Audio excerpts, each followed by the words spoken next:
Channel को like करें, subscribe करें। डिक्टेशन स्टार्ट होगी 5 सेकंड बाद। स्टार्ट।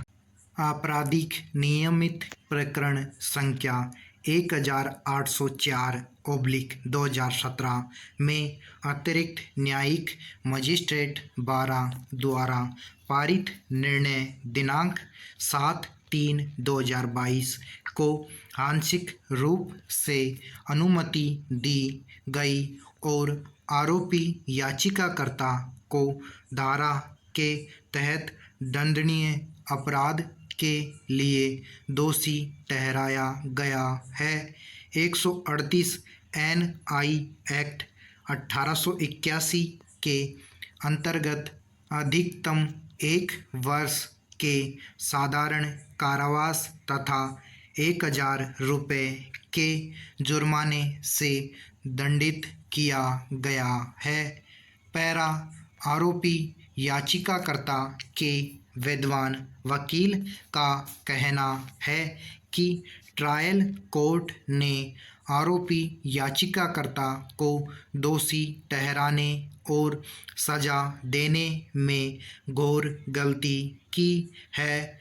याचिकाकर्ता की ओर से यह प्रस्तुत किया गया है कि शिकायतकर्ता द्वारा इस तथ्य को स्थापित करने के लिए कोई ठोस और पुख्ता सबूत पेश नहीं किया गया है कि पैसा किसी कानूनी ऋण या दायित्व के निर्वहन के लिए याचिकाकर्ता को दिया गया था, जो धारा के तहत दंडात्मक प्रावधान का मूल है।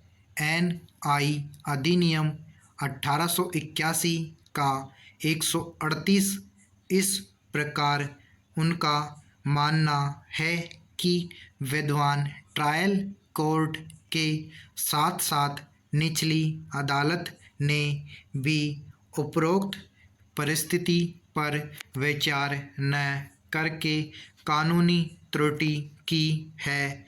याचिकाकर्ता कुल अस्वीकृत चेक राशि रुपये 4 लाख में से विरोध स्वरूप रुपये 2 लाख का भुगतान करने के लिए तैयार है।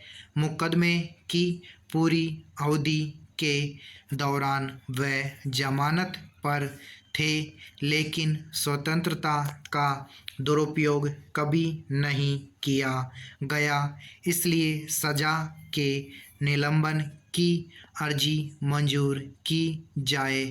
पैरा। पक्षों की समग्र दलीलों और इस तथ्य को ध्यान में रखते हुए कि याचिकाकर्ता कुल अस्वीकृत चेक राशि में से विरोध स्वरूप 2 लाख रुपये का भुगतान करने को तैयार है और मामले के तथ्यों पर परिस्थितियों की समग्रता को देखते हुए इससे बचना चाहिए।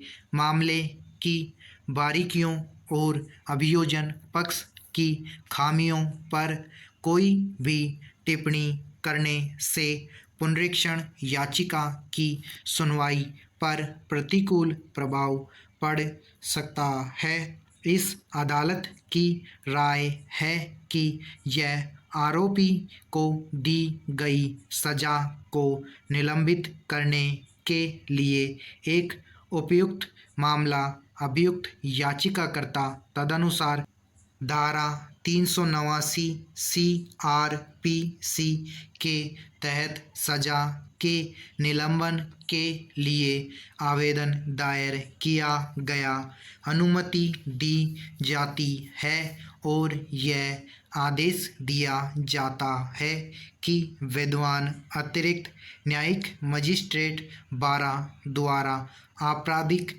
नियमित मामले संख्या 1804/2017 में पारित सजा, जिसे विद्वान सत्र द्वारा आंशिक रूप से अनुमति दी गई थी।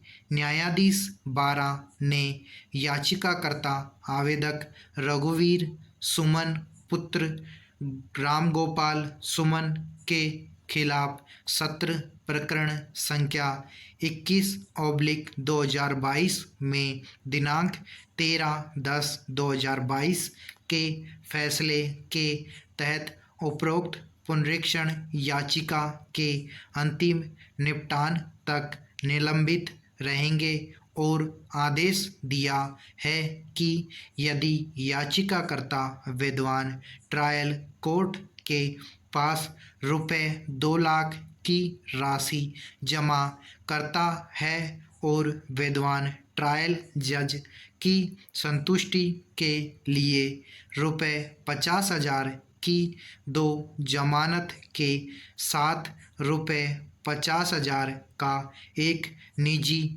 बॉन्ड निष्पादित करता है। फुल स्टॉप समाप्त।